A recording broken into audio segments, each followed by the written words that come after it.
今日我哋嚟到華僑城嘅一個別墅區啊，佢叫做南營灣。咁華僑城嘅話咧，一直以嚟咧都係做一個水系列嘅一個別墅區嘅。咁南營灣咧，亦都係華僑城喺粵港澳大灣區最後一個別墅區嚟㗎，就喺中山呢個位置。因為華僑城依家咧已經目前係冇新嘅一個地塊啦。咁我哋依家呢個位置咧就喺我哋一個屋苑嘅一個負一層啦，因為我哋做呢個疊墅嘅話咧，佢係一個負一層係全部贈送俾我哋嘅。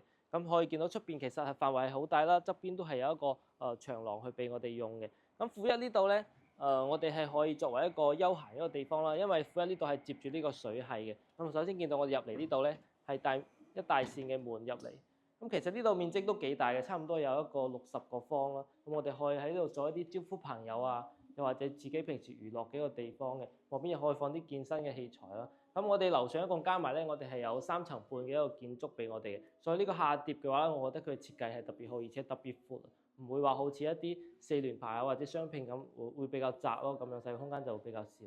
咁一樓呢度咧，我哋其實可以見到我哋做咗個廚房啦，因為我哋一樓基本上係一個會客啊、食飯啊同埋一個煮飯嘅一個位置。咁我廚房呢度預留咗咧係對住呢個路邊嘅，所以你可以見到其實我哋採光比較好。再轉翻過嚟呢邊咧，可以見到我哋係向南嘅一個餐廳同客廳啦。咁其實我哋可以睇到我哋整個呢個疊墅嘅佢呢個尺寸係特別大。其實你可以見到我哋呢度差唔多有一個5米到6米嘅一個開間。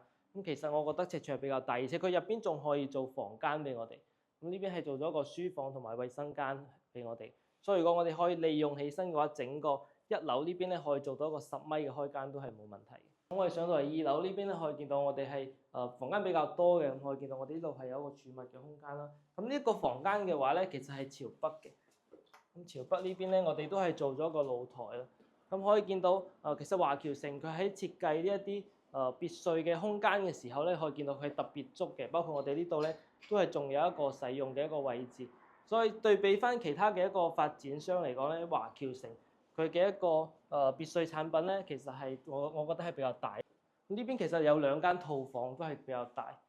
咁華僑城佢嘅一個設計風格咧，就係其實你可以見到圓弧形嘅呢啲形狀比較多，都係會有露台。咁呢邊當然就係南面去望翻我哋嗰個水景啦。咁其實喺大灣區呢邊咧，水景嘅一個別墅產品咧，其實係特別少，所以我覺得華僑城呢度係做得特別好。咁我哋呢邊再睇翻另外一個房間，我見到我哋2樓呢邊咧，其實係做咗3間房間俾我哋，其中係有2個套間。咁加埋嘅話咧，其實就係有3層去俾到我哋，房間就係有4個。呢個就係我哋嘅一個下疊嘅情況啦。